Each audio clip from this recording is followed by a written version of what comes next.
Welcome back, everybody, to Big Nick Energy YouTube channel. Thank you for joining me for another post-game show with Emil, and I am actually joined here with a guest. I usually don't have any guests, but we decided to have a guest today.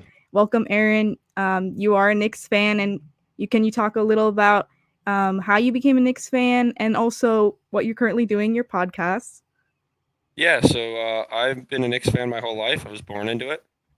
My dad is the head of creative services for MSG Networks, so I didn't really have a choice. And yeah, I've kind of been, I was born and raised a Knicks fan. Been there through, Carmelo to, the Jarrett Jack days, and you know, now we're here. So the Big 15, and now we're here. But you mentioned my podcast. I do have my own podcast that I do. It's called the Tailgate Talk with Aaron Jolly, the Tailgate Talk podcast with Aaron Jolly, for being precise. That's also on YouTube. You can go. I appreciate like and follow there. But yeah, it's kind of just overview on all sports. I focus on a lot of New York sports, and I do bring guests on from time to time. See what they're what's on their mind, and DM my Instagram, and I'm more than happy to have you on. Sounds good. So anyone that is interested in, watching or listening to his podcast, go ahead and check it out, guys. Thank you, Aaron, again for joining me today to talk about this unfortunately awful loss. I was hoping we could talk about a win tonight, but it is what it is. The Knicks played awful defense and they lost 123 to 133 against the Celtics. They're now 12-9 on their record for the season. Uh, what are your thoughts after this game? I think a few big takeaways. The defensive struggles, not just present this game. I mean, they were awful this game, but the last two games, they've given up 133 points tonight. And then on against Milwaukee, they're when they got eliminated from the in-season tournament, they let up 142 points. I think it was like they were like close to 70, it was 70 something at halftime, and that just Yeah, can't happen. And letting obviously there was a change tonight with Grimes coming off the bench, which he looked a lot more confident, and he had a lot more energy. It looked like he had something to prove.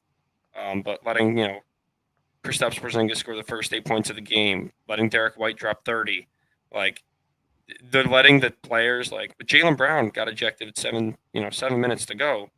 They're letting the players who aren't necessarily the best players beat us, and that's how we lose. That a lot of the Knicks losses against all teams is that's how it happens. yeah, you straight up said it. When we can get into each thing you mentioned, and you did mention starting DiVincenzo over Grimes. Grimes came off the bench tonight, which was pretty surprising. I heard the news like an hour before tip off, and I was surprised by that rotation change because, uh, I mean, Tibbs doesn't usually make adjustments that quick, I think, and to see it happen straight coming off of Grimes' comments that he made earlier in the week saying he doesn't feel involved in the offense and it's been difficult for him. There you go. He was benched tonight, but I don't think it was necessarily a bad thing because I mean, he got more looks off of the bench and he had more points, more attempts. A lot of people will call it disrespectful that Tibbs benched him and he didn't deserve that. But I truly think he's looking out for him by putting him on the bench and giving him more looks. And especially when you're going through a slump, it's fine to come off of the bench. You'll get more looks that way and you don't have so much pressure starting. But yeah, well, you liked Grimes coming off the bench tonight? I did, and I compare it a lot to what I was thinking about all night is the situation in L.A. with the Clippers, where Russell Westbrook asked Ty Lue to come off the bench because Yeah, as a team they have to do what's best for the team, right? It's not what's best for Grimes scoring a bunch of points. But at halftime he played only 9 minutes, was 2 for 4 from three, 3 for 5 from the field, and had 8 points by the half in just 9 minutes. yeah, So he was coming out with a lot more energy. The catch and shoot was there, and he finished the game playing 19 minutes, having 13 points. That's more than he scored all year. I mean, that's in most of his games. That's more than he scored all year. And yeah, I think that was a great move by Tibbs. I think that's the one positive you can take away from tonight.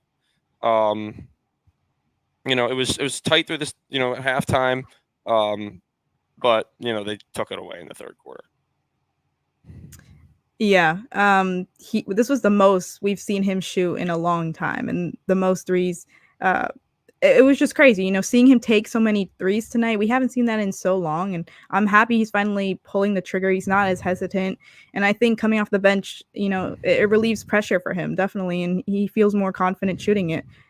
But moving on to something you also mentioned, this is the second consecutive game that we let a team score like 70 plus in the first half, and the Celtics didn't hit 140, but they did hit 133. What is going on with this defense? We're letting up too many points, especially in the first half. I think there's a few things going wrong. I think that DiVincenzo and Brunson being out there are defensive liabilities. I don't think that they are necessarily, top tier defenders by any means.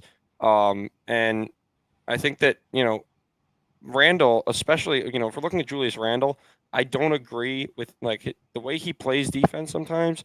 If he Yeah. gets frustrated on the offensive end, that translates. His body language is poor. He's not, assisting on the help side defense. But, rebounding, we were, Hartenstein had 12 defensive rebounds, 4 offensive rebounds for a total of 16. Like there's guys that are putting in effort. Josh Hart looked like he had a lot of energy tonight. But the best defensive unit does not have 3 of the starters out there. I think we're clearly undersized, and you mentioned it, having DiVincenzo and Brunson out there at the same time. Like, I think having Grimes off the bench is good for right now, but when you put DiVincenzo in there, it is a liability on defense just because we're so undersized. Dante is 6'4", I believe, and Brunson, I don't even know his confirmed height because it 6'1" or fluctuates. 6'2"-ish. 6'2", something like that. So Somewhere in there. look at that. We're very small in that backcourt there, and it clearly hurt us tonight. The Celtics were able to just dominate, and we couldn't hold them back. We really couldn't. And DiVincenzo is known to be a 3-and-D guy. He's supposed to be like a great, not great, but more above average defender, but he's not providing that level that we need tonight, and we weren't able to hold back the Celtics at all, especially in the first half. Like when I saw that they lit up 70 plus points again, I was very frustrated because you're losing the game that way. Defense is the way to win games, and we're not competing if we're not playing defense. And with 70 with 7 minutes to go, it was a 1-point game. They were going back and forth battling. By the time it was 5 minutes to go, Boston had like a 10 or so point lead. That just can't happen. Like they blow it open at the they're getting blown up within 2-minute spans, and they just dig themselves a hole, which they then have to come back from. And there's no good way. You can't. Yeah, I completely agree. When you're playing catch up the entire game, it's not a good look. That's not a way to win a game. You're down the entire game. When you play catch up, you make it so difficult on yourselves. And to add on, just talking about the defensive issues, the 3-point, we can't defend the 3-point line straight up. We cannot. It's awful. We let the Celtics take so many threes tonight. In total, they had 19 threes out of 47 though. So that was 40% right there. And then against the Bucks, they shot over 60% from the 3-point line.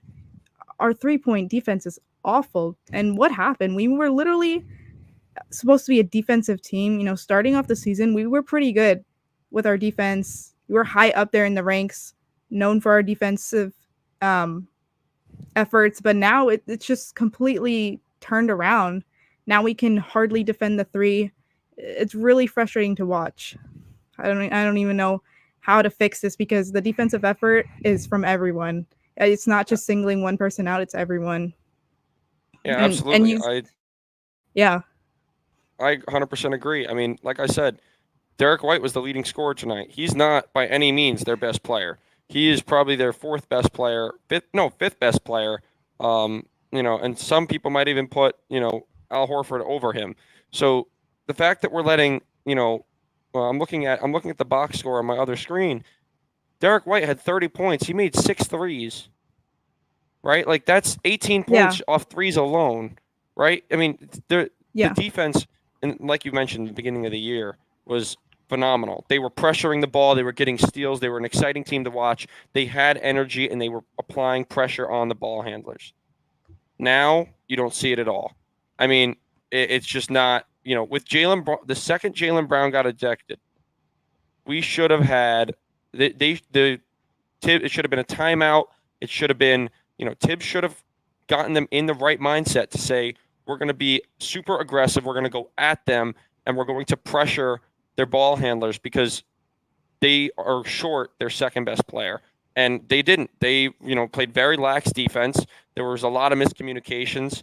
I watched, the ball get thrown into Tatum, who was wide open in the paint, because Dante DiVincenzo was doubling someone that didn't have the ball. That's very easy to fix. That's just Exactly. communicating. I want It's a to go back. communication thing. Yeah. Yeah, I want to go back to what you were saying. After Brown got ejected, we could have done something about that.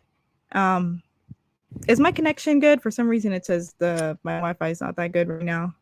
It's cutting in and out a little bit, but we're still able to hear you. Okay. Sometimes your video just gets a little. All right. Don't think there's anything I could do about that right now. That's really strange. But if you can still hear me, I'll just continue what I was saying with after you said Brown got ejected. I think that should have been a turning point for them. The mood completely shifted. The Knicks could have had momentum right there and then. And it wasn't a 20-point lead at that point. They had cut it down to, I think it was 10 or a little bit more than that. It was about 10. We could have cut it down more with Brown out of there. And there was still 7 minutes left in the game. That was a lot of time for them to do something. But we just didn't see it. And I was really disappointed in that because the perfect opportunity right there to do it. And we've seen the Knicks come back in some games. We've seen them do some comebacks that were phenomenal and great, but just not tonight. It looked like they completely gave up at a certain point in this game. The effort wasn't there all night. They looked clearly frustrated with themselves and their teammates and just the refs, everything. They weren't the same Knicks that we've seen before. They really looked like they were lacking effort and confidence out there. Yeah, I don't know. I mean, overall, it's something that we can't. Obviously they're going to have to move forward, right? There's still plenty more games in the season that they have to play, and if they want, a good shot at the playoffs, we're now 6-6 on the road, 12-9 overall, and I want your opinion on this. Yeah. The in-season tournament did kind of screw the Knicks a little bit because the game that's happening between LA and Indiana does not count towards a record, towards their standings. But the games that we're playing, the Milwaukee game we played in the in-season tournament, the elimination stage, and the game we played tonight, if we won against Milwaukee, they would have been playing Boston, and we would have been advancing. So it would have been a whole different story, which, that's not an excuse for this loss, but I just wanted to point that out because, and honestly, I think if we were to play Indiana, the same thing would have happened. They're a quick team. They move up and down the court. But, going back to the defense, they lack energy. They lack energy as a whole, defense and offense. They're just not – they're not there. And, we see them when they're more energetic is the word. They play better basketball. They're giving up wide open threes and open lanes to, guys that shouldn't be getting it. Yeah, I definitely think the in-season tournament, it just needs to be fixed, tweaked a little bit, because I don't understand how that LA versus Indiana game won't count on anyone's record, but the other games have been counting towards teams' records. So, that should count, because if Indiana loses, let's say that loss doesn't get counted on their record, but our loss against the Celtics tonight gets counted, and we're very close with them on the standings right now. I think we were actually tied before this loss tonight with the Celtics. We're with Indiana. Yeah. Yeah, we were tied with them, but if they lose against the Lakers in the in-season tournament, that loss doesn't get counted on their record, does it? No, it won't, and neither will the win. And I just saw a comment come in from Emmanuel, and he's saying Mr. Robinson being, non-existent on the offensive end. First of all, I agree with you, Emmanuel. I think you're 100% right. He was very slow today. Only had, I believe he only had 8 rebounds. Yeah, only 8 rebounds tonight. Four of them were offensive, and he only had 10 points. There should be a lot more offensive rebounds in there, a lot more, second chance opportunities. He's the biggest guy on the court always. He's a 7-footer. Unless we're playing the Spurs, he's stronger than Kristaps Porzingis, especially coming off injury. They should have been going after that a little bit more.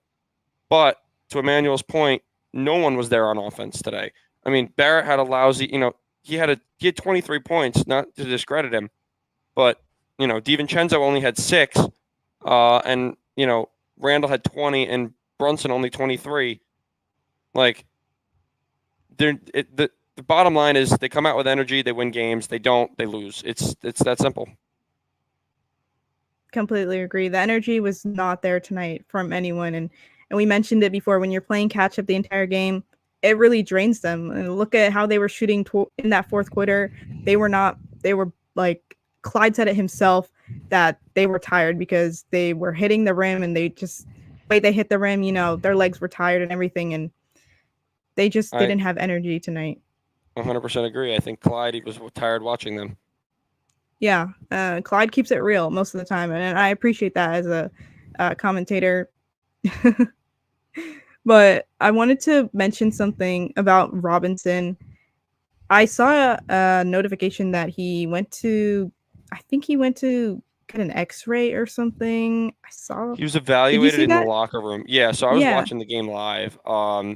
He was brought back to the locker room shortly before I think they said in the third quarter. He walked back, the start of the third quarter, he walked back to the locker room. He was evaluated, and they brought him back to the bench, but he didn't play. He went back in the game, and he came out, and he barely played after that. I'm looking at his minutes, and he only played 19 minutes to Hartenstein's 29. So I definitely think something was going on there. He seemed to be okay. I think they're going to, be careful with it, and they're going to, try to evaluate it. But, even in the first half, I kind of I wrote it down. Robinson played 13 minutes. He only played 6 minutes in the second half. 13 minutes, 5 for 5 from the field for his 10 points. He didn't score in the second half, and had 6 rebounds. So he only got 2 rebounds, and he didn't score in the second half. So yeah, I don't know. I really think that he has to be better.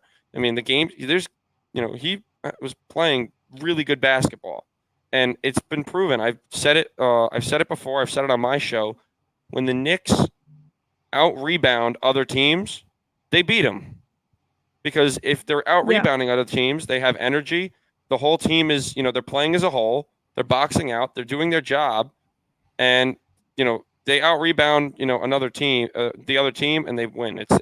That's the key. Yeah, and obviously he didn't get that many boards as he usually does tonight, and on the off, he didn't get as many offensive boards. The key to him is, especially in the beginning of the season, he was grabbing a lot of boards and offensive boards, and they were truly helping the Knicks get those second chance opportunities. We didn't see that tonight, and we haven't really been seeing it a lot in the past few games. But another issue with Robinson is it was a tough matchup for him defensively going against Kristaps Porzingis. We know Porzingis is a stretch big, so he can space the floor being out there on that 3-point line, and that's difficult for Robinson. I talked about it in the most recent post game against the Bucks. Similar issue with Robinson guarding Brook Lopez. He had the same issue going out to that 3-point line and defending him. He's not comfortable out there. That's just how he was, trained as a center to be down low, and that's the type of traditional center he is. So him and Kristaps Porzingis, it's a tough matchup for him. And like you mentioned, he did go in the locker room. That's why we saw Hartenstein start the second half and play majority of the game. Tough matchup for him, but he does need to be better. We need to see more from him. And like I was mentioning before, he grabs a lot of offensive boards usually, and he will kick that out to his teammates, but I just want to see him put those offensive boards back in the hoop when he gets them. And even if he gets fouled, well, I have to point out, I know he's an awful free throw shooter. I was about to say the same thing. Yeah, he's an awful free throw shooter, but he needs to improve on that, because once he can improve on that and he gets those offensive boards, he can put them back up and get fouled, and it won't be a problem. We see a lot of centers do it. They go straight up, but Once he gets his offensive board, passes it to a teammate, and I think it could really help his game To help if the he puts it Knicks. back up. Yeah, and it'll help the Knicks. I mean, I don't know his exact free throw percentage for the season so far. We know it's been awful. He was over 2 tonight. He doesn't get there too often, but there's been certain times where teams, deliberately foul him, and it helps those teams. It's a scary Whether number. I'll tell you right now. It's oh no, I don't know if you what want is to it? hear the number. It's 38.9, so 39%. That has to be the And lowest in the league. it's one of the lowest in the league. And I want to compare it actually. I'm Yeah, gonna look up Shaquille O'Neal's career free throw percentage because I think that so Mitchell Robinson right now actually has a lower career free throw percentage than Shaquille O'Neal did. that's an absolutely 5.6. wild fact right there. Yeah, Shaquille O'Neal averaged he had a 52.7% free throw shooting career, while Mitchell Robinson is at 52.1. Let that sink in, Knicks fans. It is that bad, and that's why in crunch time you have to have Hartenstein out there. Yeah, I mean, he can hit the free throws and he could just do a little bit more on the offensive end. He'll give you something, but Robinson, he's a liability on offense. If you're trying to get something out of him, you won't get anything. And having him in their late game, he's not a good free throw shooter, so that obviously can't help us if the other team fouls him. We've seen it before. He really needs to improve it. I know every year we give him an excuse because he's just known to be a bad free throw shooter, but we need to start holding him accountable. Like, when is it finally going to improve? And it's when he It's puts really that that's frustrating. when he puts the work in, right? That's sick. Free throw shooting is the easiest thing to practice. All you need is a ball and a hoop. You don't need any coaches. You don't need anything. It's just from shooting, right? Yeah, It's not like we're asking him to take mid range jump shots during the game. We're not. We don't expect that. We don't exactly. want that from him. He just needs to put even an hour a day, an extra hour at the Knicks training facility a day, and just shooting free throws. Even 30 minutes, he'd be a better free throw shooter. 100%. Yeah, I mean, I'm sure he's been practicing them, but he needs to put more work into it because if he's going to improve one aspect of his game, that needs to be it. That can help the team. And whenever he's fouled, and it could just help us in general. But moving on to a different player tonight, we did see DiVincenzo start. We spoke about him a little bit.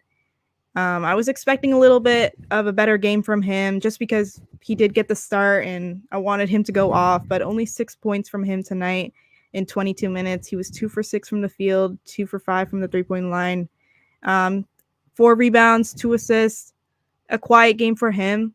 I definitely thought he was going to have a 20-point game for some reason, now that he finally got the spotlight, but quiet game for him. What were your thoughts on his minutes? I mean, he only played 3 more minutes than Grimes did, with Grimes coming uh, off the bench. Yeah. I think, um, look, I think he was 2 for 6 from the field, 2 for 5 from three, and only had 6 points. Look, I was expecting him the same way as you were to be more aggressive. There's no doubt Yeah. about it. He should have been more aggressive. He has to have confidence in himself. Tonight, it looked like and what's weird is he's been teammates with Brunson before, but he looked lost out there with that unit. There's definitely a I'd better. agree with that. I think there's a great chemistry with either DiVincenzo or Grimes in that second unit, but they don't have that piece in that first unit that fits yet. They don't have a piece that fits in that two position that fits with the rest of those players. And because he's a slight defensive liability, he's great. He's great court vision. I think I almost want to see him come back off the bench. And I want to see him run the point, and I want Quickly to start.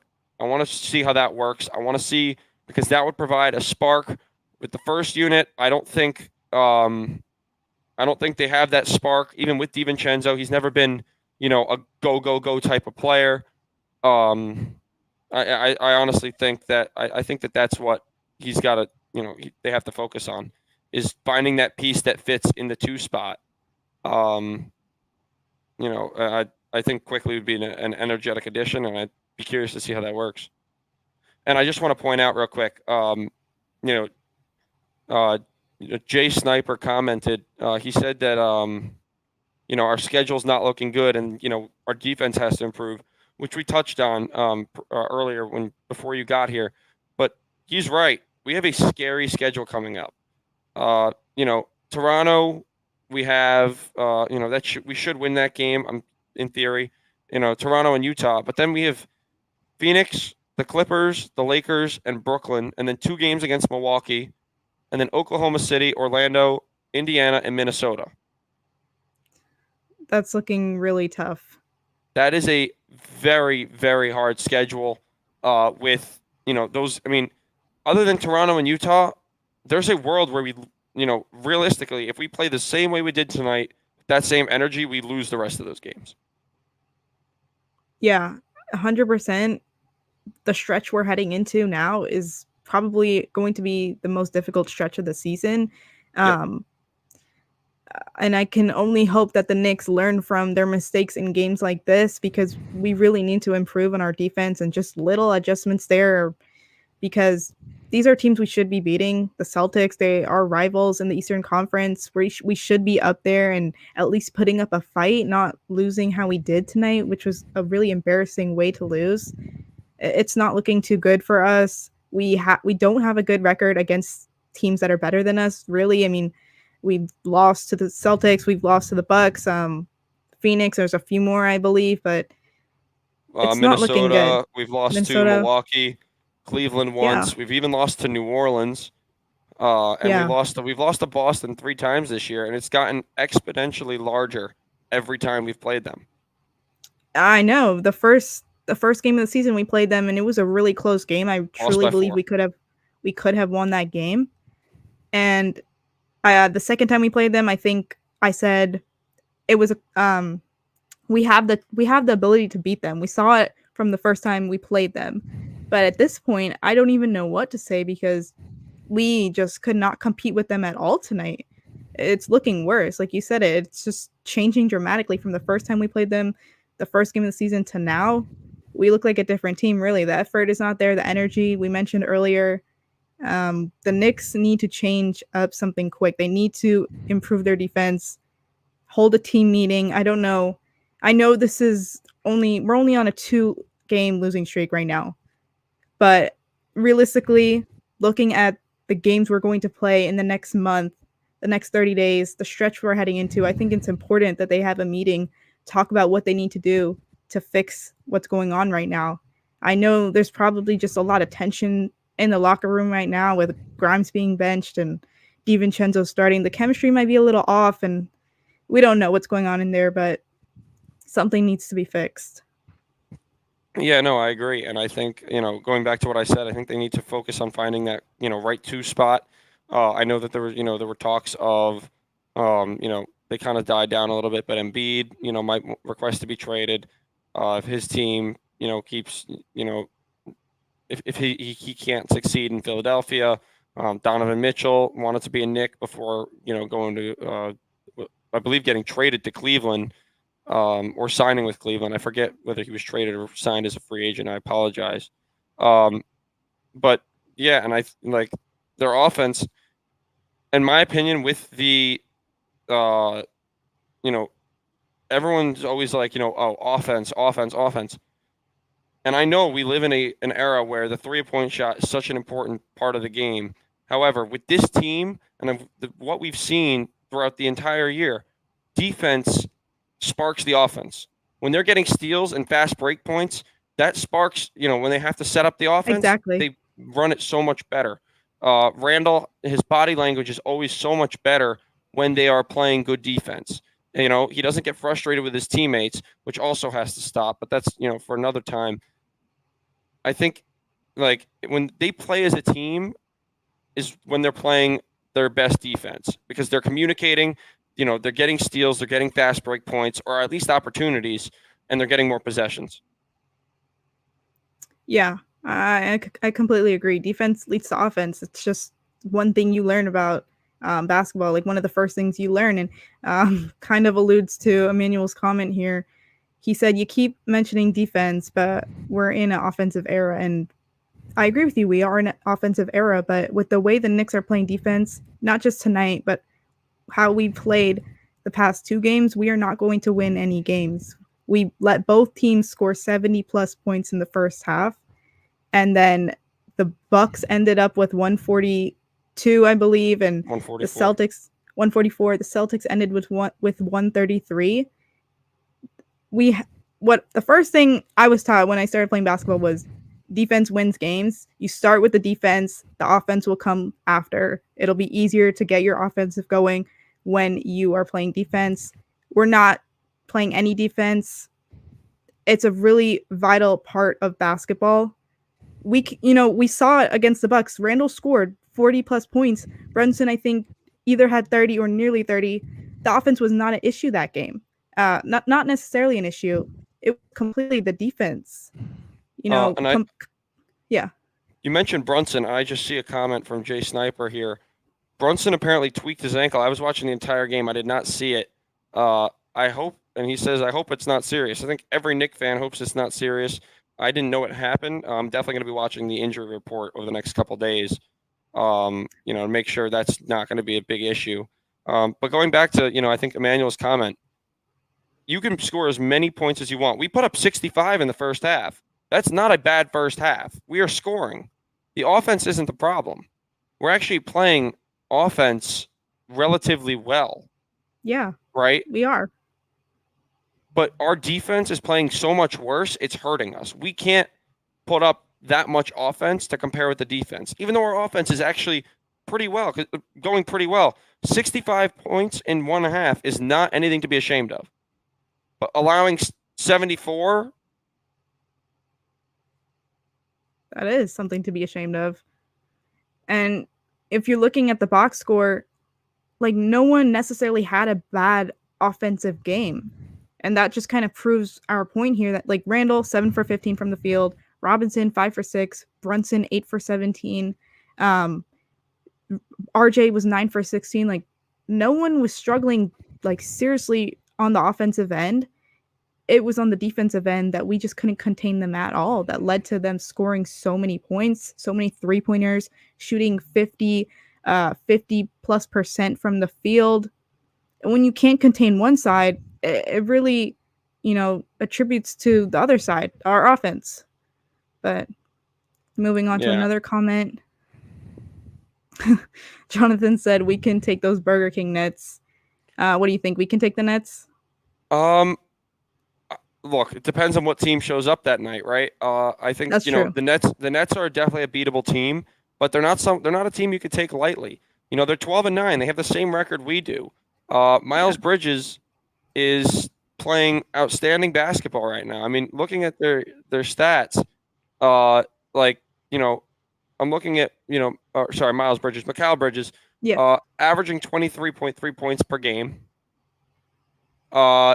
Cam Thomas, 24.3 points per game. Cam Johnson, 15.2 points per game. Like they're averaging a high amount of points here. And, Spencer Dinwiddie, 6.2 assists. Royce O'Neal's averaging, a block a game. Bridges averaging a steal a game. They're not, and this is all without Ben Simmons, who, by the way, started the year very strong. They are not. Yeah. They are not a team you can take lightly. And, you walk in there with the expectation that you're going to beat them. You'll be surprised by how fast they come out and how hard they jump down your throat. Yeah, I think last year we dominated the games against them, but this is the second year that like they've had more chemistry together. This unit with Bridges and Dinwiddie, and they have a lot more chemistry, and clearly they're flourishing off of it. The way Bridges is playing this year has been phenomenal, and definitely not a team to take lightly. Like we did last year, we did dominate, but this year can be a different story depending on what you said, which team shows up. If we get this team, the Knicks tonight, who don't want to play defense, then we're not going to win a game. But if we get a team that has energy, confidence, and effort, then of course they have the ability to win any game. Not just against the Nets, but against the best teams in the NBA. Yeah, and I want to turn to because Emmanuel is talking about the centers. I have not seen, there were a few tonight actually. I'll give Hartenstein credit, but I've not been seeing block shots. I haven't. I have not been seeing Yeah. block shots on the level that I have, in previous games, in previous years. The Knicks had 3 blocks tonight, and one was by Randall, 2 were by Hartenstein. They're not contesting. They're not They're leaving contesting the properly at the lane wide rim. open. Exactly. I mean, the open 3 and the wide open lane. They're contesting the mid-range jump shots. They're playing pretty decent with the pick and roll, but they're waiting for the offense to come to them. They don't have a jump. They're not jumping at the offense and trying to pressure them. They're letting the Yeah. offense dictate where they move, and they're playing pretty much 3-point line defense.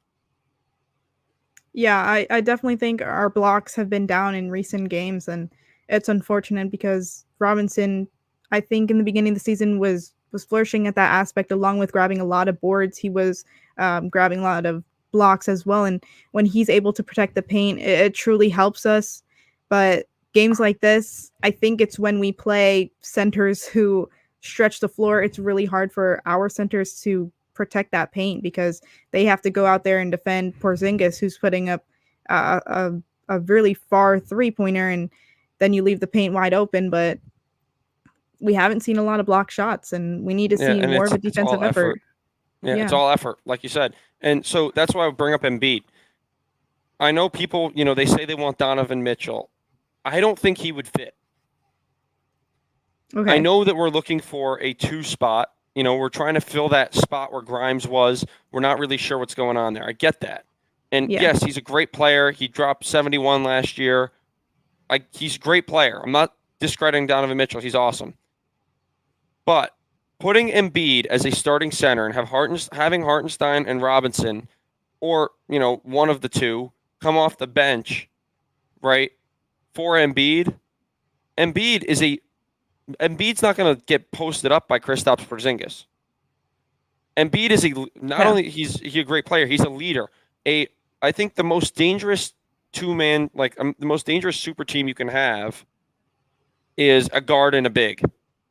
It's the most dangerous thing you can have because you have a point guard who's very good at passing the ball, setting up an offense, and a center who's can rebound, can score, can do it all like Joel Embiid can. So I think that's something the Knicks have to pursue. They should Dolan has to give them the green light. Yeah.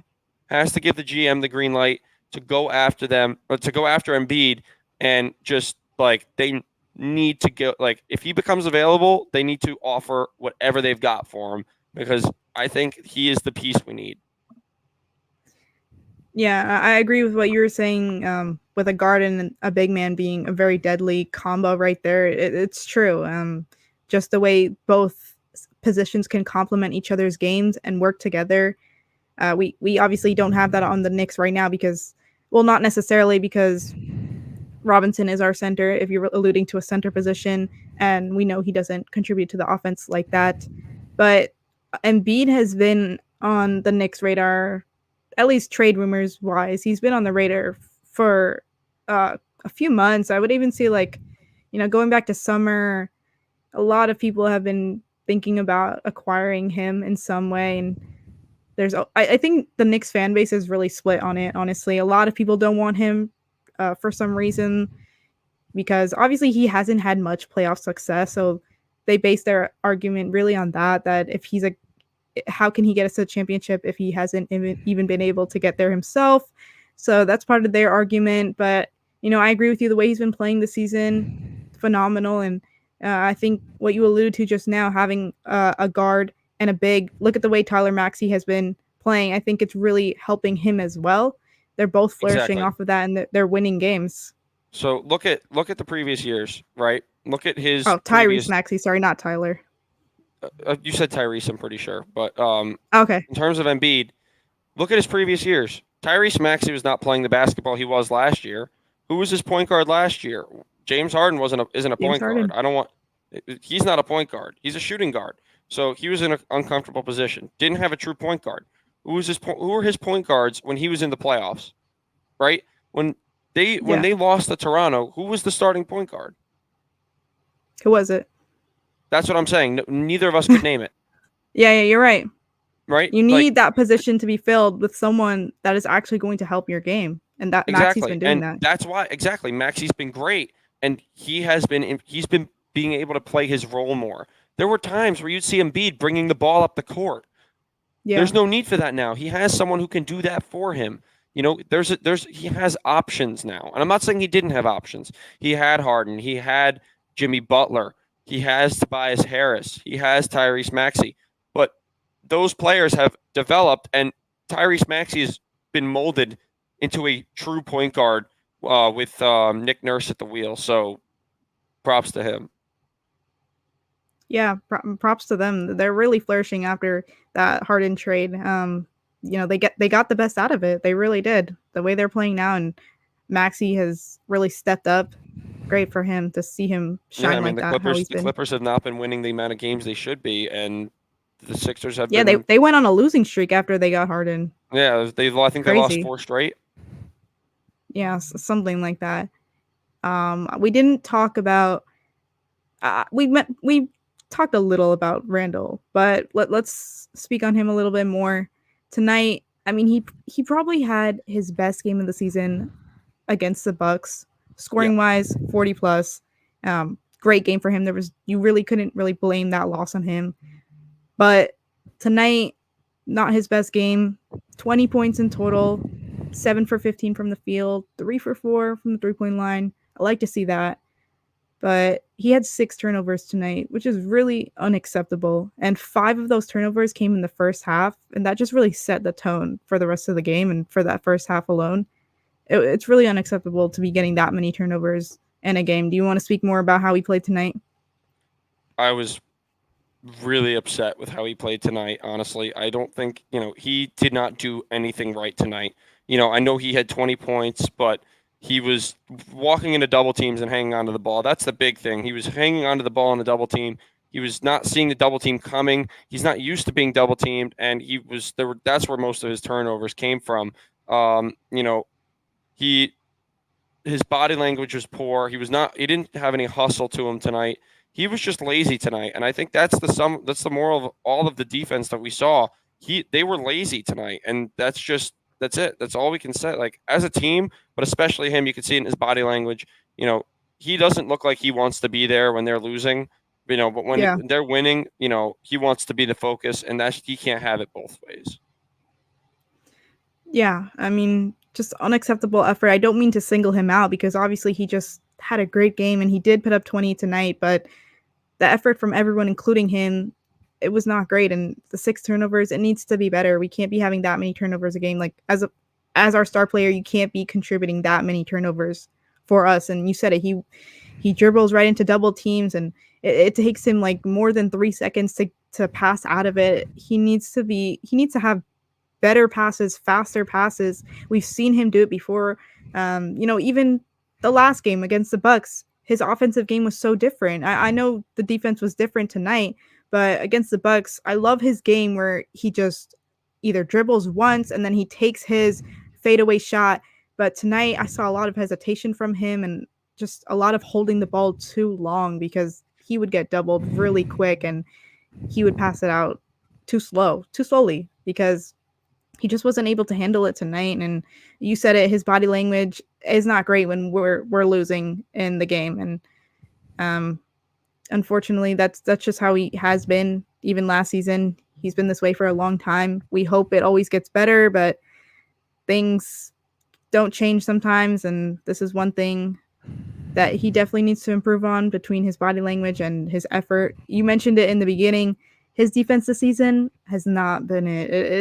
It's been I don't want to say awful, but it awful. Just hasn't been. Yeah, it's been awful. There's been plays. Yeah, and even his offense has been awful.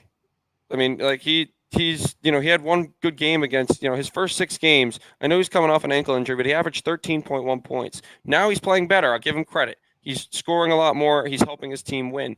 But he hasn't done that against good teams. Both the times, obviously Milwaukee, 41 points, that's the exception. But tonight, 20 points with 6 turnovers in 34 minutes. He played the most minutes out of anyone. Him and Brunson played the same amount of minutes. But I think that when he played Milwaukee, he had a flow. He was moving with the game. He was going at Giannis. He wasn't trying to handle the ball. He protected the ball. He did a great job of that. But tonight, no. Jay Sniper just said, I just feel like Tibbs doesn't hold Randall accountable. I agree. I don't think that Tibbs holds Randall accountable. I don't think Randall holds Randall accountable. And I think his teammates are scared to hold him accountable. I think they're scared. Those other than Brunson are scared because Randall is, the second best player. He has, superiority. He can get them traded, whatever. I think they're looking at him as a, LeBron James of the team, where really, like, they have to step up. They have to say, well, look, you're not putting in the effort. We're all busting our butts. You need to put in the effort too. We need, I think a players only meeting is in the future where the players get together and they talk everything out, and they that's the only way to do it. Yeah, no, I agree with you, and I don't know what's going on with his defensive efforts because it might just be because he's coming off of an injury, and he had surgery in June for his ankle. And usually, players after surgery, their defense is like their biggest weakness. So I'm assuming that it's because of the surgery and that he just. But there's some plays that you just see like there's no effort at all. I don't know. Like some plays get singled out, and you won't even see him put his hands up for a defensive play, and it's just how can you excuse that? I don't know. You can't really excuse it, but he's supposed to be their second best player, but he doesn't play like it. Yeah, I mean, offensively, he's gifted. We've seen him put 40 points up literally the last game. He could be really gifted in that aspect, but a star needs to play on both ends of the court. We're not seeing that from him this season, and it needs to improve for the sake of the team because it's really now a team issue with the defensive effort. And I think that he needs to learn how to play with the team. It can't be all about him. Last night, he was getting the ball and he was he was leading, but he wasn't leading the team. He was leading himself, and he was telling, his team to follow. Tonight, they needed to beat the Boston Celtics. You have to have an entire team effort, right? Like, he needs to be able to say, oh, all right, I'm going to get the ball. You're going to cut, and he's, I want Dante to come around. I'm going to kick the ball to the top of the key. He's going to shoot the three. No, let's get me the ball. Let me dribble it up. I'll do this, and this, and I'll go to the rim, and then you guys crash for a rebound. That can't happen. That's what it looked like. He was trying to handle the ball too much. He was, forcing things that he shouldn't have been forcing. It was horrendous tonight all around, but especially Randall. I was really not happy with Randall. The entire night. Yeah. And this comment says if Tibbs doesn't hold him accountable, he's going to keep making the same mistakes over and over. It's true. I definitely think there's some favoritism on the team, and Randall might be one of those favorites. We even saw last season, there were some bad games that Randall had, but he still played like the entire game, even though we did have a backup power forward back then. We don't have one now, technically. So maybe that's why he just won't hold Randall accountable, because he thinks that Randall needs to be in the game the entire time because, to give them size, he's the only power forward they have right now. That's just Josh Hart gets more rebounds. And when I went to the Miami Heat game where they came back after being down 21, they had a great third quarter, and they closed it out in the fourth quarter. And they beat, I think they beat them by 1 or whatever it was. They took Julius Randle out, who had a similar game to what he had tonight. Tibbs removed him from the game, put Emmanuel quickly in. He put a forward, he took a forward out and put a guard in. So the lineup, the people they had out there was Quickly, Barrett, Hart, DiVincenzo, and Hartenstein. They came back and they won the game. The second that happened, the switch flipped, and there was a whole different game. Tibbs needs to realize your job as the head coach is not to pick favorites, is not to do things because someone was an all-star one year. If they're not winning you the game, you need to take them out and you need to try something else until you win that game. And he didn't do that tonight. He left them out there for way too long. He didn't, a lineup I would have loved to see would have been quickly. I would have loved to see quickly Brunson, not Grimes, Hart, Barrett, and Hartenstein. I would have loved to see that lineup. I think Barrett can play in the 4 position, and he's a threat from 3. So their size is going to have to keep up with him. He can beat them to the hole. He can still shoot the 3. I think Barrett is a perfect fit in that backup 4. And in crunch time, that's what needs to happen. RJ Barrett is playing really good basketball right now, and he's not getting any help. Yeah, something I wanted to mention just before we move on from talking about Randall, and you kind of mentioned this too a little bit ago, is that when he passes the ball more, it really contributes to more wins. I think I saw like a stat the other day when he has over amount a certain assist, we win games. And tonight, let's see how many assists did he have? He only had 3 assists. So the games where he only has 3 assists, clearly we're going to lose. And usually he leads the Knicks in assists over Brunson. Even when he won Eastern Player of the Week, Eastern Conference Player of the Week, he was averaging 7 assists for that week. But a lot of nights we don't see him pass the ball as well as he usually does, and that really hurts the Knicks. We can win games when he just moves the ball really well, and we've seen it, especially in the beginning of the season. That's what they were doing. When he was having terribly, like, awful shooting nights, he was still passing the ball really well, and he was getting assists. And that was a part of the game. That's a part of his game I was impressed with, that he was improving on. His assists. But tonight, 3 assists. It obviously needs to be better. 6 turnovers. Yeah. I mean, Tyrese, not a great game by him. It's very doable. Tyrese Halliburton, you watch that Indiana game, 15 assists and no turnovers. And he still had 25 or 30 points, whatever he had, to win the game. That's what Randall, he has to take that mindset of, I'm not going to force the shots. I'm going to play, and I'm going to let the shots come to me, right? And, this comment here saying, I don't think we can win a championship with Randall as our best player. I want to hold you up on that, Jay, because I don't think Randall is our best player. I think that's Brunson. I think that's very set in stone. I can't possibly imagine why anyone would say Randall is the best player right now. Brunson is, as many people would say, him, and he is balling out this year. But yeah, I think Randall is never going to be a number 1 option with Brunson on the floor. And I think, honestly, the way he's been playing, he shouldn't be a number 2 option. That should be Barrett or Quickly or any of these guys who have been playing really good basketball. He's been just handicapping them. But I know you wanted to move away from Randall, so I'm done. Yeah. Last comment we'll just highlight, which is also about Randall. PMCG said they play more freely on offense when he's out. You mentioned it. That's true. All facts right there. I like PMCG, man. He's he knows his stuff. Oh, exactly. I've seen him a few times before in the post-game chat. Moving on to, we could touch on Barrett because we actually didn't touch on him before. RJ in 31 minutes had 23 points, was 9 for 16 from the field, 2 for 5 from the 3-point line, had 4 free throws, and that's pretty much it, along with his 3 assists and 3 rebounds. 1 steal, though. I'm happy with his game today. Yeah, I think he played a great game. With this what is he was a good allowed game to by do. him. Yeah, absolutely.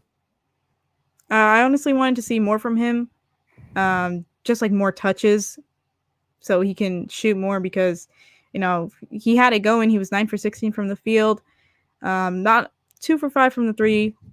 Unfortunately, his 3-point percentage has taken a dive after his migraine injury, because right before that, he was shooting 50% from the 3-point line and taking multiple threes a night.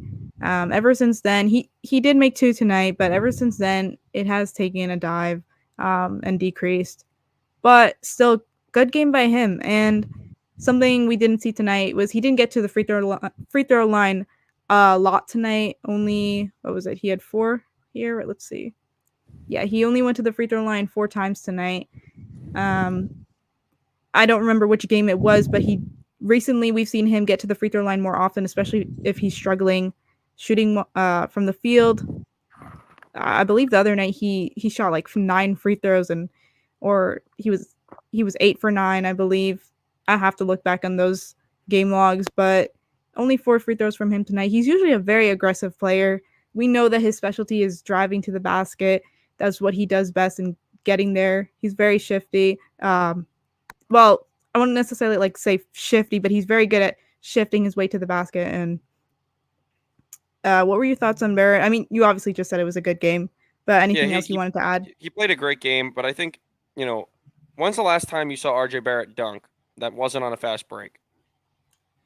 It's been a while. Exactly.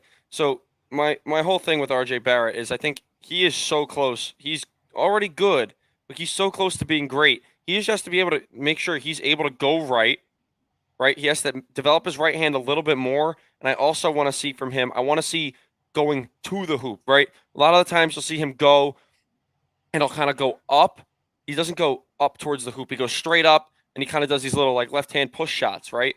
I want to see him going like full speed at the hoop, even if he falls 3 rows into the stands afterwards. That's fine because that way he's going up strong. Not this, there's no room for error there. He's got the backboard, off the backboard, through the net. That's it.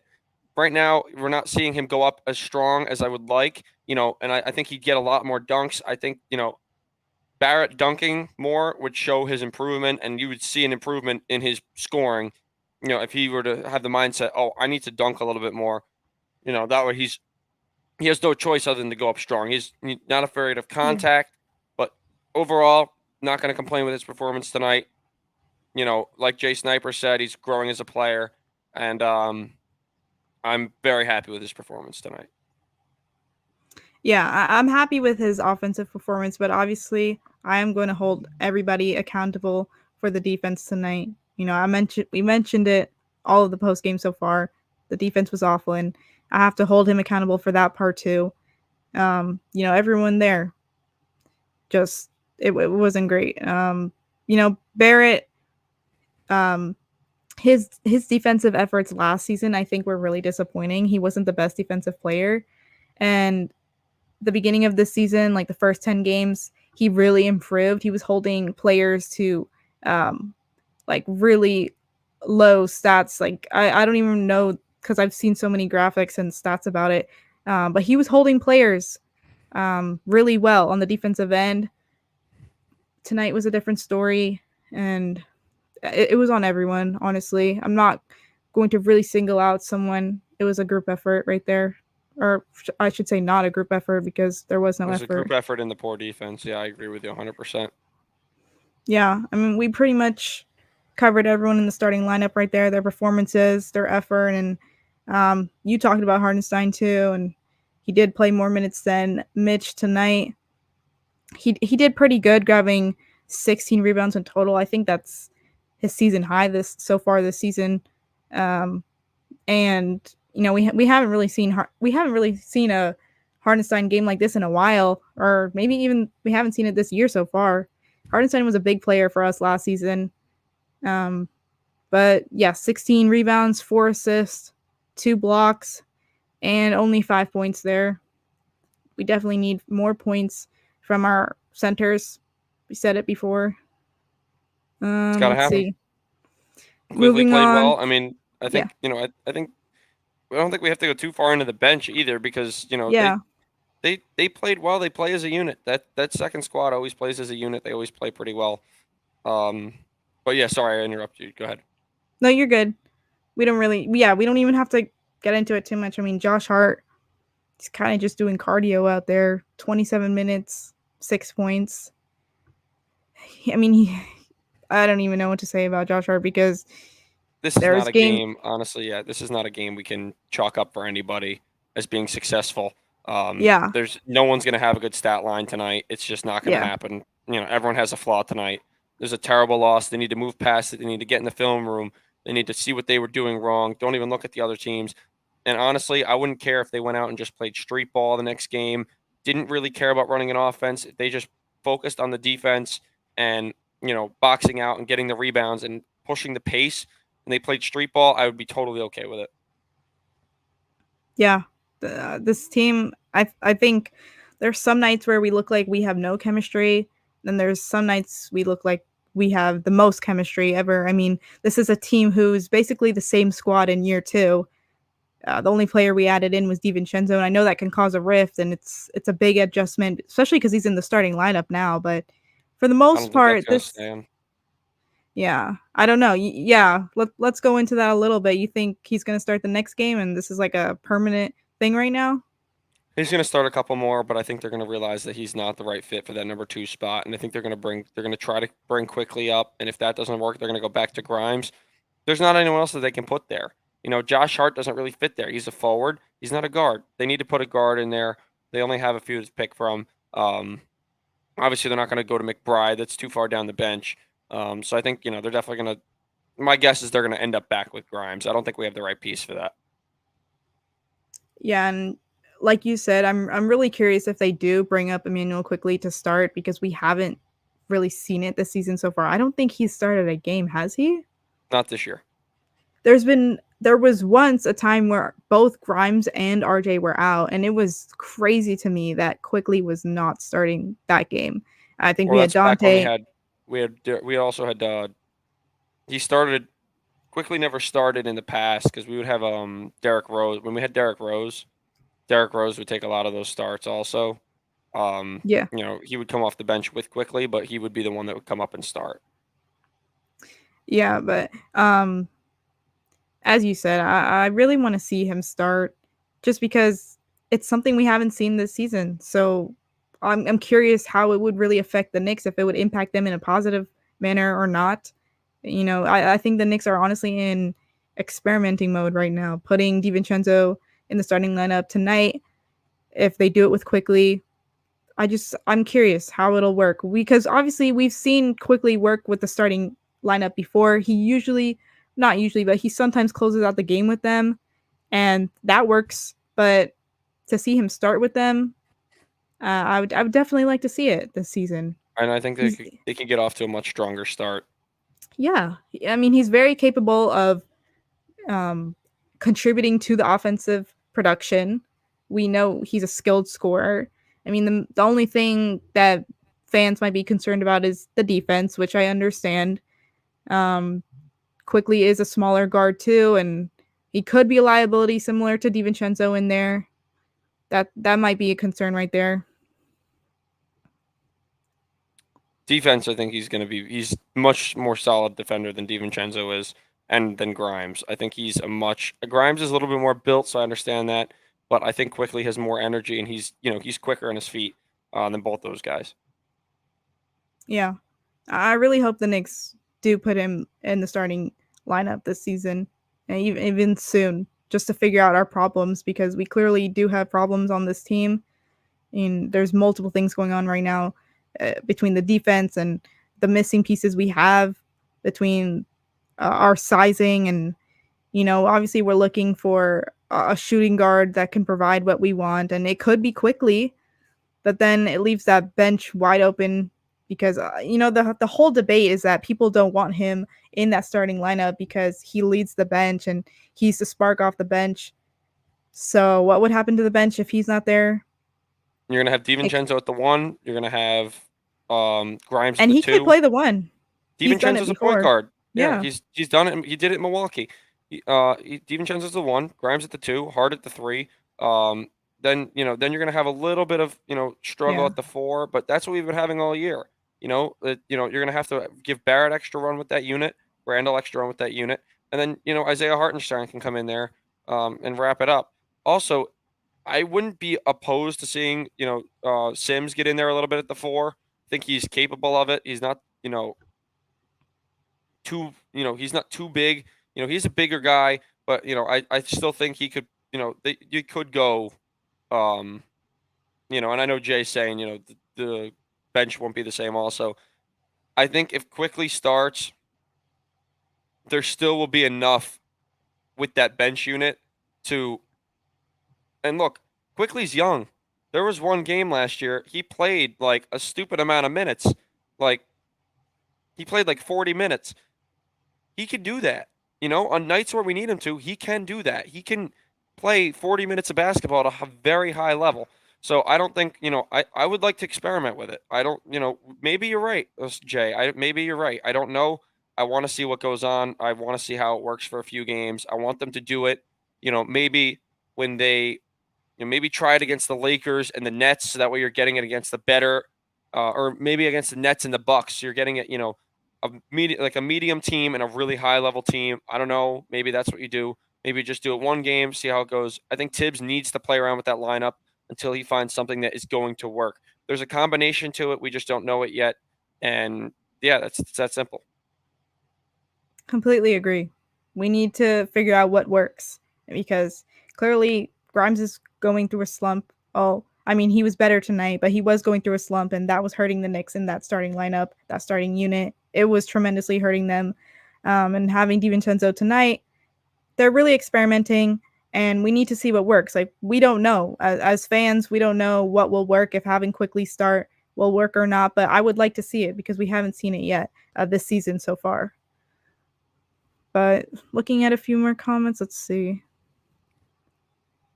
Any other questions for us, guys? So Jonathan said things need to go deep on the bench. Tibbs needs to go deep on the bench, I think I get it, but yeah, can you just retype that so we can answer it better? Yeah. I'm not sure I understand it. I apologize, Jonathan. Sorry, but yeah, I think what he was trying to say was Tibbs needs to go deep on the bench. Involved? Okay, no, because involved to contribute. I don't know. Just retype Yeah. it for us. I'm more than happy to answer it. I just don't know what you're trying to ask. Tibbs, is that the yes? Knicks from Emmanuel, Knicks need to do some trades. Yeah, I agree with you, Emmanuel. I think we need to go after Embiid, and if we can't get Embiid, we go after OG Anunoby or Barnes out of Toronto. I like either one of those guys, or even Siakam. And then if we can't get him, I think we go for because a Siakam would involve trading Randall, but I would be open to that. I think Siakam's the better player. I know a bunch of you are going to hate me for that, but I think Siakam is better than Randall. He would fit in this system. Randall would have an opportunity to flourish in Toronto. That'd be great for him.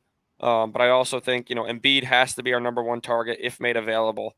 And then, maybe DeRozan is a last ditch opportunity. I don't like, and I just saw Jay, put DeRozan down there too. Look, guys, I love DeRozan, but his age is the only thing that concerns me. Okay. I don't know. It's very difficult for me to say that going after him, like that would be such a win now thing. And the problem is, if we were to give up DeRozan, I don't think that, or if we were to get DeRozan, I apologize. If we were to get DeRozan, that would mean that we are taking, like, we are either going to have to give Barrett, who's young, or Randall, who's relatively young. So we're getting age. It's just not. I don't think. I don't think DeRozan's the right fit. Now, I do agree. If that's all we can get, I think we still go after it, but we have to make sure it's worth it. Thank you, Jonathan, for retyping that.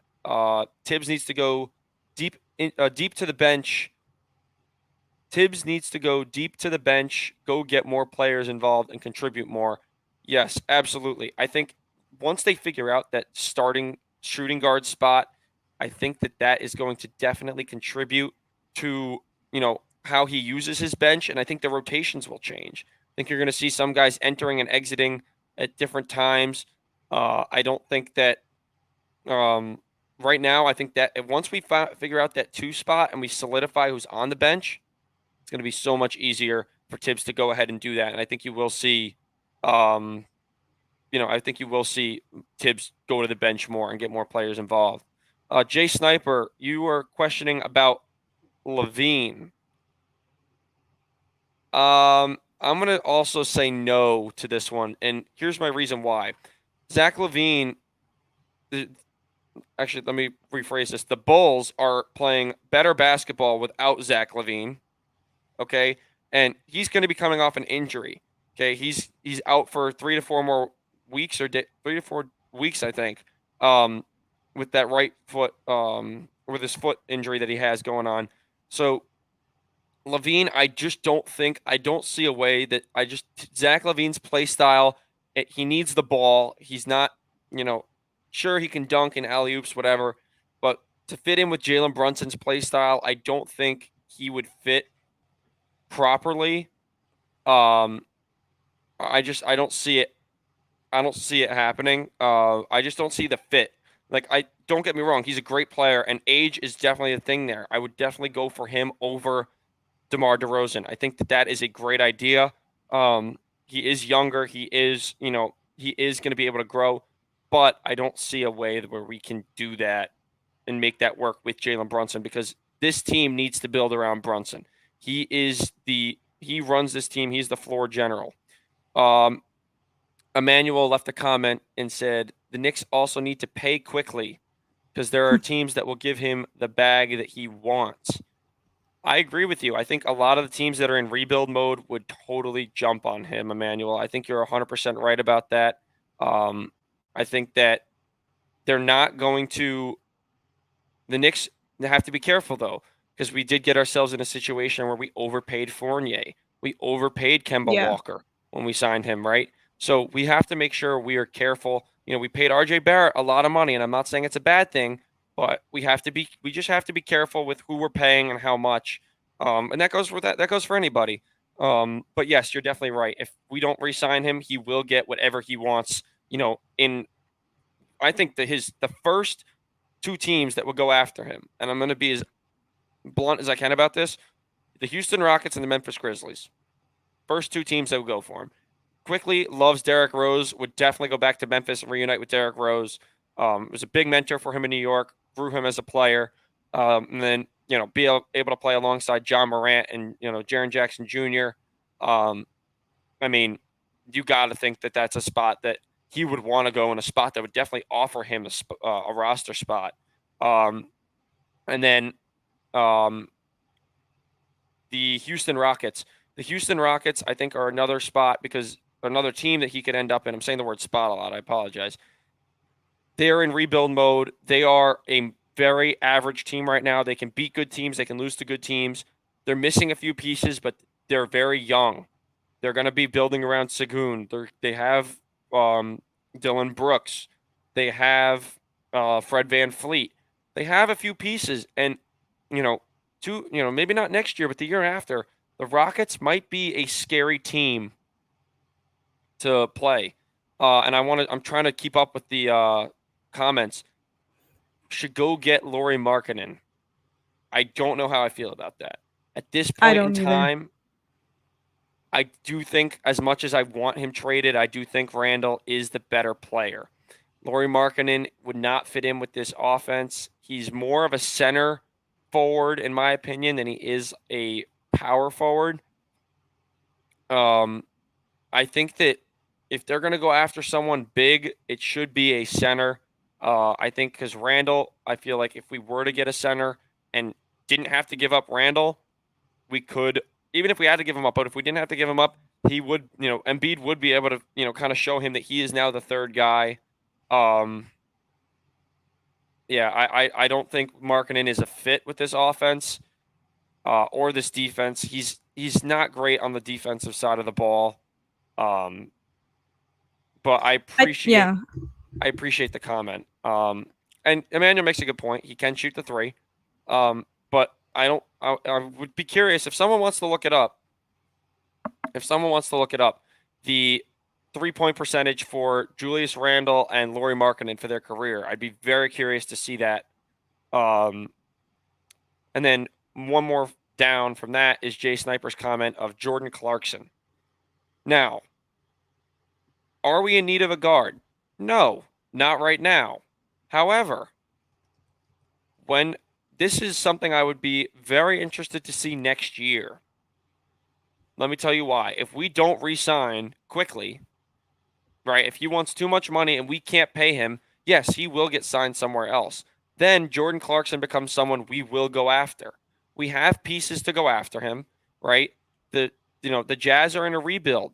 They're not gonna want too much for him, right? They're gonna want pieces, and we have a ton of picks that we're sitting on right now that a lot of people are forgetting. So I think definitely keep Jordan Clarkson in mind for if we do not sign Emmanuel Quickly next year. Yeah, agreed. A lot of people are a lot of players are being mentioned in the comments right now between we had DeRozan, Levine, Clarkson, Oh, but and I Emmanuel just replied to me. I appreciate you looking it up. oh So Laurie does have a better 3-point percentage, 37.1 than Randall does on his career.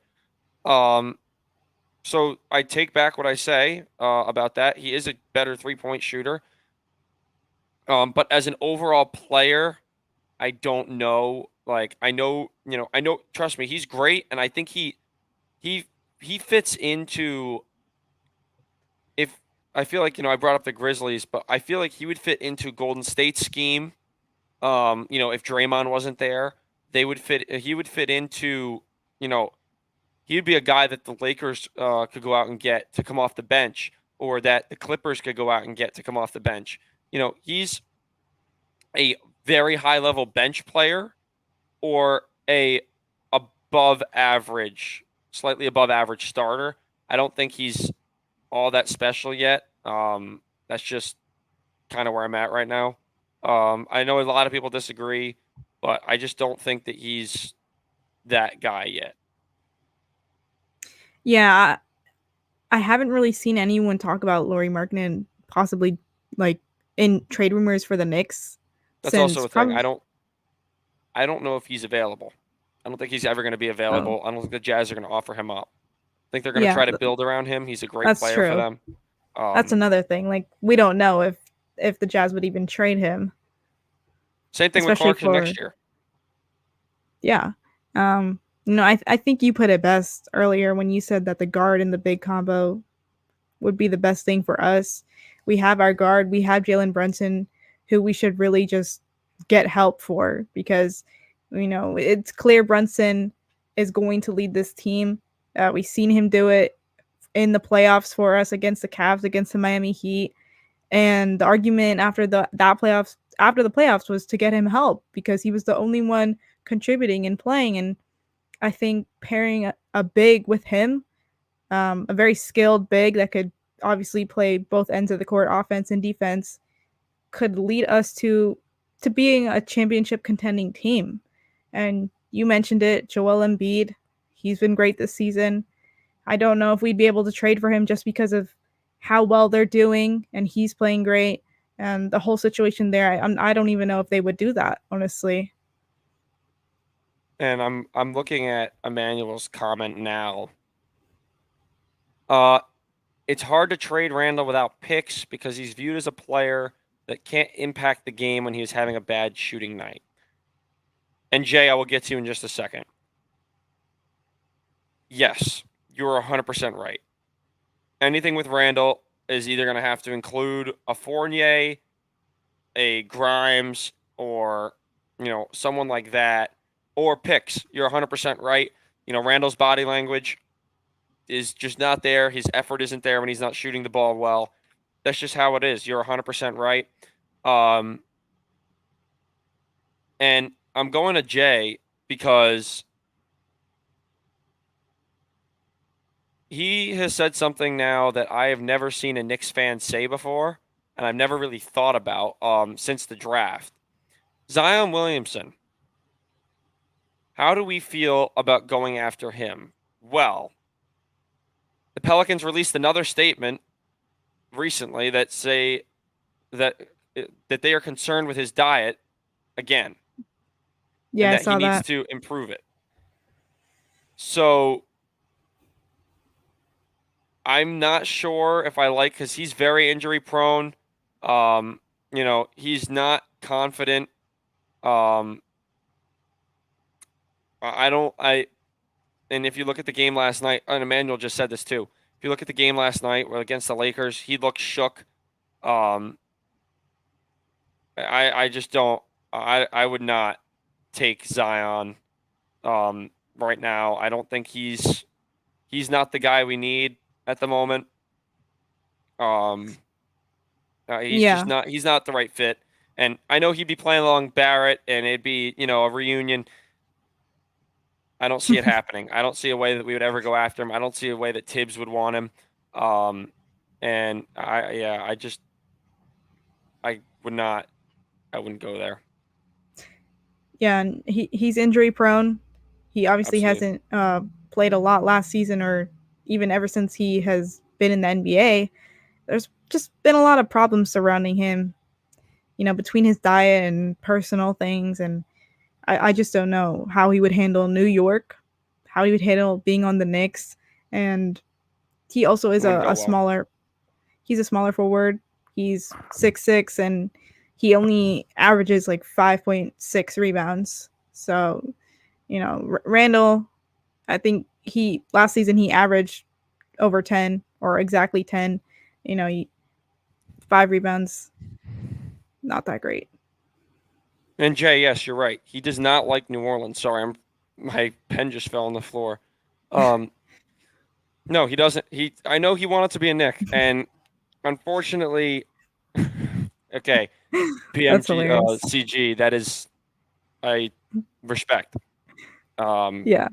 But yeah, no, I agree. He wanted to be a Knick. I want to be a Knick, and I'm not a Knick, and that's just how it is, right? I know he doesn't like New Orleans. I know. I also have heard that he wants to go to Chicago. But yeah, I know he wanted to be a Knick. He wanted to go to the Knicks. And he's not a fan of New Orleans right now, but he just doesn't fit with what the Knicks have right now. And maybe in a couple years, if he stays healthy, you never know. But right now, there's no way Zion fits on this team. It just wouldn't work. But I appreciate the thought, because you're definitely right. He wanted to be a Knick. RJ Barrett. There's chemistry. They'd play together again. It'd be great. But I can't see that happening. I'm sorry. I appreciate the comment. I always just wondered if RJ would flourish having Zion by his side, because the way they played together at Duke, I mean, they obviously complemented each other so much. And when RJ entered into the NBA, he wasn't like crazy phenomenal. His rookie year and a few years after that, it's been up and down between him. But I always just wondered if pairing him back with Zion would take something out of him and make him a different player, the player like we all want him to be, and just elevate. So, yes and no. I think Zion would. Yes, he'd be more concerned about the basketball aspect. He wouldn't let his body get out of control. And he has potential. He has a lot of potential. Don't get me wrong. But RJ Barrett needs to be mentored still. He's still in that stage. He's not a vet yet. He needs to be a mentor. He needs to be mentored. That's what Brunson's there for. That's what Randall's there for. That's why Tibbs is there. Tibbs alone would not be like playing along Barrett. While it could be a good thing, it also could be a distraction from spending time with the guys that he needs to train with in order to get to the next level and help the Knicks. And Emmanuel just gave me a comment saying Zion has a high ceiling. He just needs to get in shape and develop his free throws, since he's going to get a lot of calls being aggressive in the paint. He does get a lot of calls, and he is a decent free throw shooter. Obviously, there's always room for improvement from the stripe, but I think the biggest thing is he has to get in shape. And the Pelicans, the second they make him available, someone's going to go after him, whether he's in shape or not. And if it's a good team, they're going to put him on a strict diet, and that's going to be it. Definitely. He has a very high ceiling. He has a lot of potential in this league. We saw what he did in college. He was doing 360 windmills in the middle of a game. He's a freak of nature, and he's the heaviest guy in the league right now. He cuts that down, he's going to be jumping through the ceilings of NBA arenas in no time. Yeah, 100%. We have one more comment here. What did P say now? Tibbs yelling Zion. P McG, I've done a few live streams in my, previously. You win in terms of the comments, man. I mean, you are, you know what to say at the right times. Tibbs yelling, Zion, Zion, get that cookie out of your hand. You definitely have a sense of humor, P. Yeah, that's I can imagine that. I can imagine, Tibbs yelling at him on and off the court. So, yeah, wow. Wasn't expecting that. I will begin to wrap up this post-game show. We have been live for almost an hour and a half. Did we hit an hour and a half yet? No, we're at 125. I think this is one of the longest post games I've done. Usually they hit an hour and then I'll end it, but this is a pretty long one. But it's because you're on here and you're really providing great insight to what you think, and I do appreciate your opinions on most of these comments. I'm sure everyone in the comments does too. Your thoughts on players being traded here and everything. It's appreciated. Absolutely. It was a blast. So the Knicks, yeah.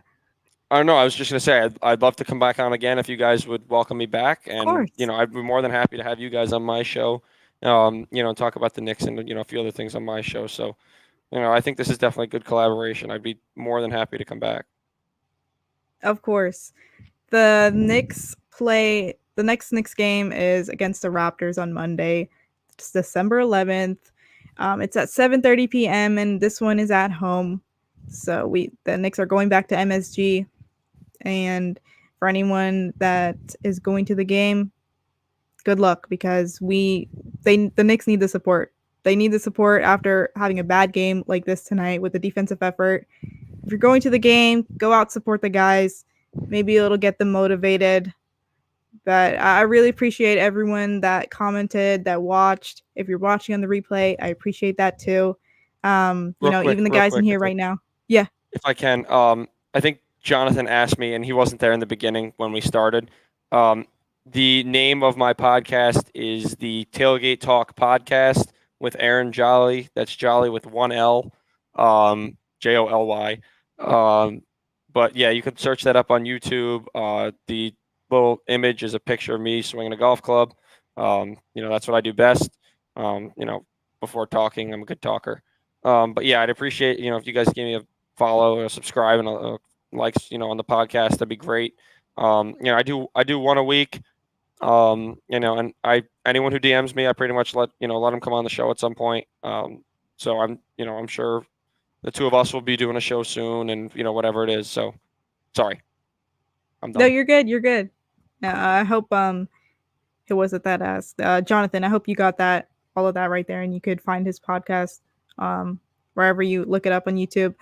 But let's end this comment. This will be the last comment of the post game. Jay said, "I'm calling it right now. We are going on a 5-game winning streak."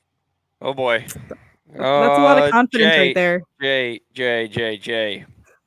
That's a very Knicks fan thing of you to say. I appreciate it, but I see a 2-game win streak.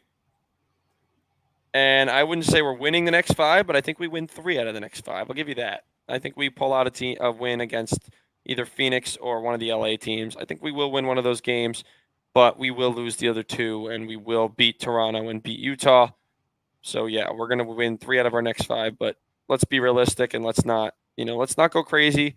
As much as that's what Knicks fans are for. I'm gonna keep it chill. I'm gonna say we're gonna win 3 out of our next 5. I don't see 5 happening. I'm sorry. I'll take 3 out of 5 still. That's pretty good right there. As long as we just don't go on an entire losing streak in the next 5 games. We need to win Monday, 100%. Absolutely. Bounce back from these awful 2 games we just had this week. We need to bounce back. Absolutely. But like I was saying, appreciate everyone for tuning in and commenting. Even if you're on the replay, I appreciate it. And let me know in the comments if you're watching through a replay. So yeah, thank you, Aaron, for joining me tonight to talk about this Knicks loss. Unfortunately, I wanted to talk about a win, but it is what it is. It was a loss. But we would love to have you back on. And like you said, we could go on your podcast as well. Everyone, I hope you have a good night, and I'll see you after Monday's game against the Raptors. Similar to around tonight's game when it started, 10 o'clock, 9:50, similar to that time. I'll see you guys then. Have a good night. Good night, guys. Thanks.